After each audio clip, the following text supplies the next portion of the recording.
इस वीडियो में हम HIV की ART यानी कि एंटी रिट्रोवायरल थेरापी में इस्तेमाल करने वाली दवाई TLD के बारे में जानेंगे। अभी के समय में बहुत सारे पेशेंट्स को यह दवाई TLD चल रहा है। इस वीडियो में आप क्या जानेंगे कि TLD दवाई का मतलब क्या होता है, दवाई चालू करने से पहले कौन सी चीज़ के बारे में ध्यान रखना है, इस दवाई को कैसे लेना होता है, यदि गलती से आप इस दवाई को खाना भूल जाओ तो क्या करना होता है, कौन सी दवाई के साथ इसको नहीं ले सकते, दवाई को कैसे रखना है, यह दवाई कौन ले सकता है, प्रेगनेंसी, टीबी और डायबिटीज़ में इस दवाई को ले सकते हैं या नहीं, और कौन सी दवाई के साथ इस दवाई को नहीं खाना चाहिए।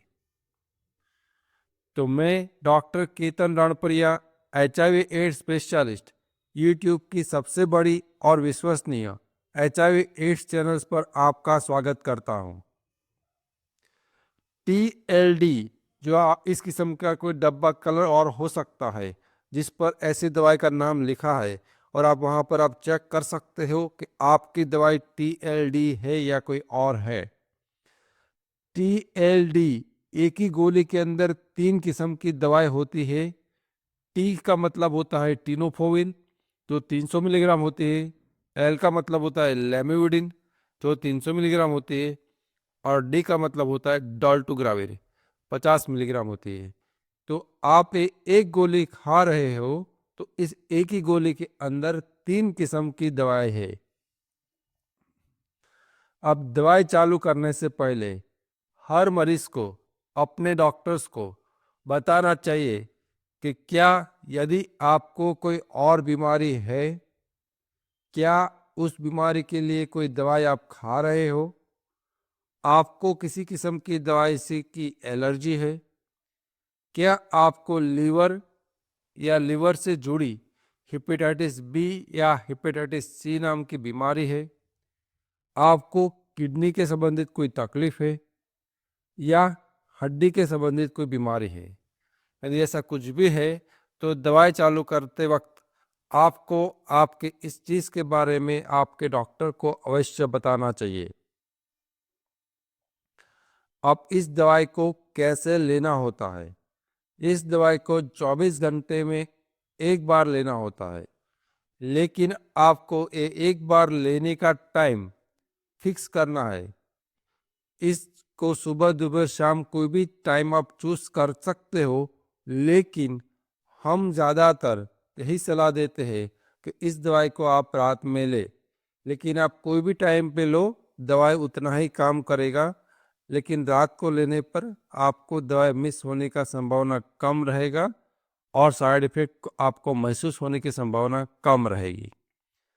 मतलब हर रोज की एक गोली खाना है, और इस दवाई को आप खाने के साथ या भूखे पेट कोई भी टाइम पे खा सकते हो, लेकिन आपको आपका टाइम एक बार फिक्स कर दिया तो उसी टाइम पे हर रोज खाना है। अब दवाई भूल जाए तो क्या करें?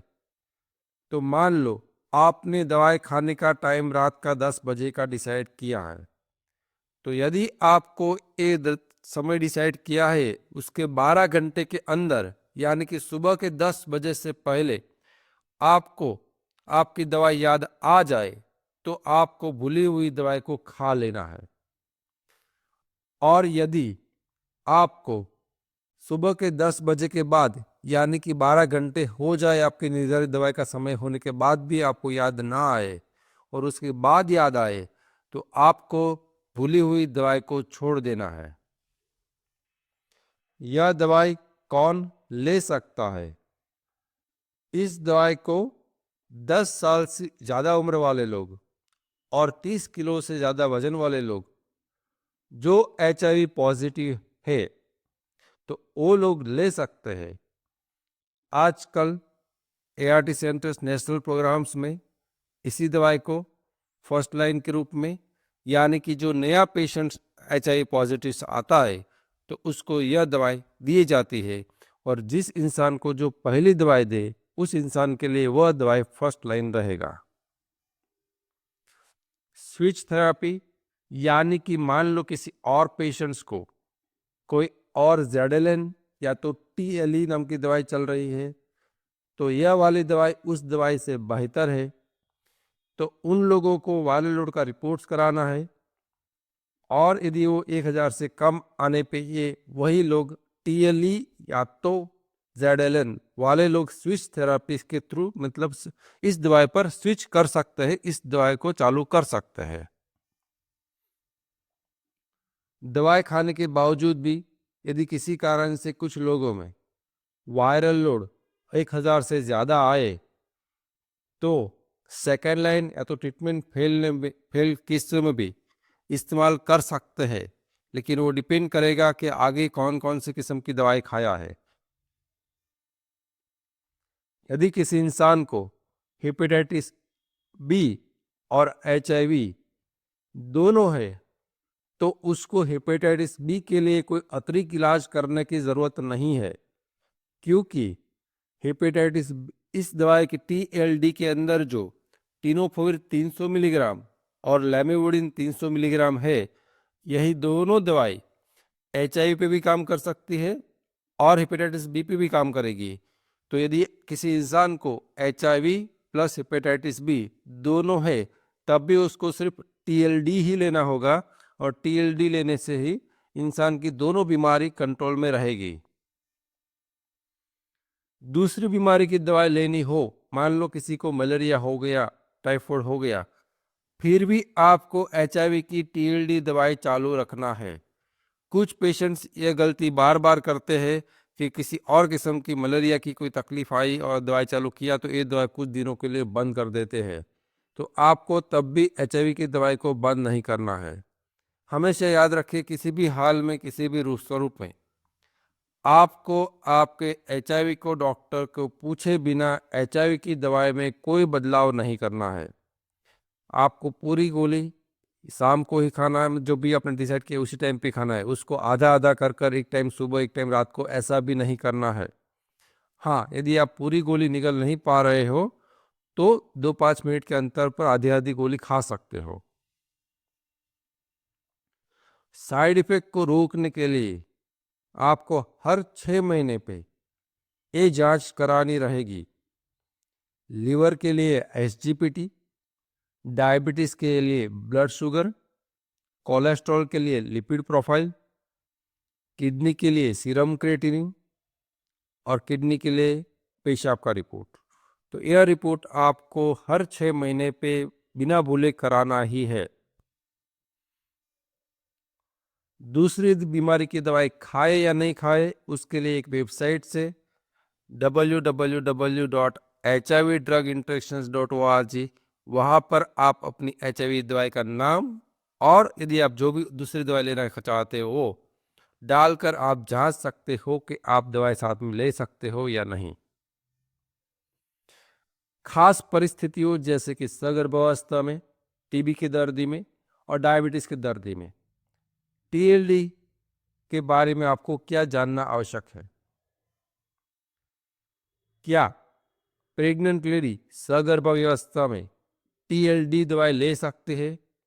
तो हाँ, प्रेगनेंसी में भी TLD दवाई माता ले सकती है।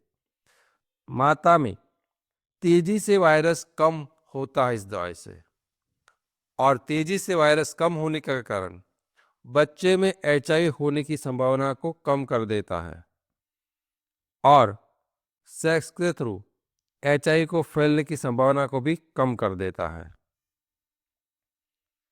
TB के दर्द में जिसको रिफाम्पिसिन नाम की दवाई चालू है, उन लोगों को TLD में जो डी मतलब डोल्टुग्राविर है, वो रिफाम्पिसिन नाम की दवाई से उसकी मात्रा कम हो जाती है, तो उस कम हो जाते ही उसको भरपाई करने के लिए डोल्टुग्राविर 50 मिलीग्राम का अतिरिक्त डोज आपको अलग से लेना रहेगा, वो भी 12 घंटे के अंतराल पे। यानी कि आप TLD आपको रात को 9 बजे खा रहे हो तो आपको डोल्टुग्राविर अलग से 50 मिलीग्राम सुबह भी खाना रहेगा। डायबिटीज के दर्द वाले, यदि जिन लोगों की मेटफॉर्मिन नाम की दवाई चलती है तो उन लोगों को मेटफॉर्मिन की मात्रा असर खून के अंदर बढ़ सकती है, तो उसके कारण शुगर की मात्रा कम हो सकती है। तो यदि आपकी मेटफॉर्मिन चल रही है तो आप नियमित रूप से शुगर की जांच कराएं और ज़रूरत पड़ने पर आपका मेटफॉर्मिन का डोज कम कर सकते हो या तो मेटफॉर्मिन को बदल सकते हो। कुछ ऐसी खास परिस्थितियां जिसमें आप अलग अलग परिस्थिति के लिए दवाई खाते हो, जैसे कि आमतौर पर गैस, एसिडिटी, पाचन, हड्डी की बीमारी के लिए कैल्शियम, खून बनने के लिए जिंक या कैल आयरन और खींच के लिए कार्बामेज़ेपाइन। तो इस दवाई के साथ आप टीएलडी खा सकते हो कि नहीं खा सकते हो, क्या ध्यान रखना है वो आगे देखते हैं। सबसे पहले में से बहुत ही आम तौर पर इस्तेमाल करने वाले ऐसी गैस, एसिडिटी और पाचन को ठीक करने के लिए आप दवाई खाते हो तो उसके अंदर कंटेंट में जाकर देखना है कि उसके अंदर एल्यूमिनियम, मैग्नीशियम या तो शुक्राल्फाइड है कि नहीं। जो यदि है तो यदि आपके पास दो ऑप्शंस रहेंगे खाने के लिए, आप टीएलडी दवाई खाओ, 2 घंटे का अंतराल रखें और उसके बाद एल्यूमिनियम, मैग्नीशियम या शुक्राल्फाइड वाली दवाई खा सकते हो। या दूसरा ऑप्शन है, आप ये दवाई आपको टीएलडी जो खाना है उससे 6 घंटे पहले ही एक गैस, एसिडिटी और पाचन वाली दवाई खा लीजिए। तो उसी तरह से बाकी की दो एग्जाम्पल से, हड्डी की बीमारी के लिए यदि आपकी कैल्शियम चल रही है तो या तो आप कैल्शियम को टीएलडी के 2 घंटे के बाद खाओ या तो कैल्शियम को टीएलडी से 6 घंटे पहले खाओ। और खून बनने के लिए यदि आयरन और जिंक दवाई चल रही है तो उसमें भी वैसा ही करना है। टीएलडी खाने से 2 घंटे बाद आयरन और जिंक खाओ या तो टीएलडी खाना है उसे 6 घंटे पहले आयरन और जिंक खाओ। और खींच की बीमारी के लिए यदि कार्बामेज़ेपाइन नाम की किसी की दवाई चलती है तो उसमें भी डोल्टोग्राविड की मात्रा कम हो जाती है, तो आपको डोल्टोग्राविड 50 मिलीग्राम का अतिरिक्त डोज लेना रहेगा टीएलडी से 12 घंटे के अंतर पर। तो आगे समझाया था टीबी के केस में उसी तरह से, यदि आप टीएलडी की दवाई रात को 9 बजे खाते हो तो आपको डोल्टोग्राविड 50 मिलीग्राम सुबह 9 बजे अतिरिक्त लेना रहेगा। या तो आप अपने डॉक्टर से कार्बामेज़ेपाइन की जगह पर और कोई दवाई का विकल्प के बारे में भी बात कर सकते हो। मैं HIV AIDS specialist doctor Ketan Ranpriya. यदि आप मेरे से ऑनलाइन या तो इन क्लिनिक पर आकर कंसल्टेशंस करना चाहते हो तो व्हाट्सएप नंबर्स पर आप मैसेज कर सकते हो। चेतावनी, यहाँ पर कही गई बातें एक आम जानकारी के लिए है। समय के साथ विज्ञान बदल सकता है। किसी भी जानकारी को अपने जीवन में लागू करने से पहले HIV एड्स स्पेशलिस्ट डॉक्टर से व्यक्तिगत रूप से राय लेना अत्यंत आवश्यक है। Thank you.